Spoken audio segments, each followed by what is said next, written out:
Baktım ki o da ne, sürsür bir sürü çile. Toplanmış gidiyorlar gül oynaya önüme.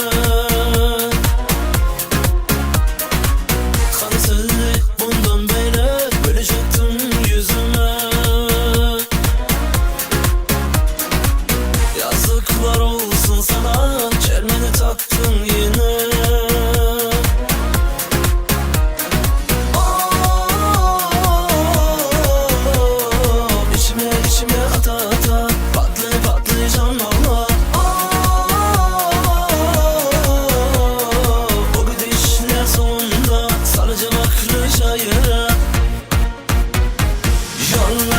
Yolla kaderim yolla, acıları bana yolla. Ne de olsa dert babasıyım ya ben. Vur ya, lafımı vur ya, düşünebilirsin vur ya. Ne de olsa sabır taşıyım ya ben.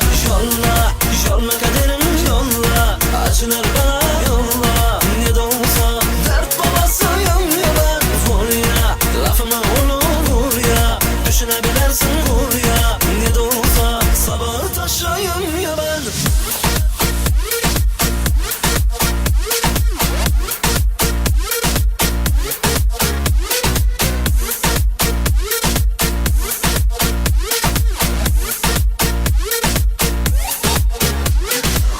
Bendeki de can insanım en nihayetinde.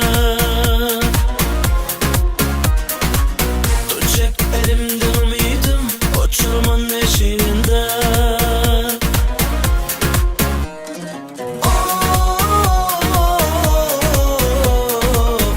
İçime ata patlayacağım valla. O gidişle sonunda salacağım aklı şaşırım. Yolla kaderim yolla, acıları bana yolla. Ne de olsa dert babasıyım ya ben. Vur ya, lafımı vur ya, düşünebilirsin vur ya. Ne de olsa sabır taşıyım ya ben. Yolla kaderim yolla, acıları bana yolla. Ne de olsa dert babasıyım ya ben. Vur ya, lafımı vur ya, düşünebilirsin vur ya. Ne de olsa sabır taşıyım ya ben.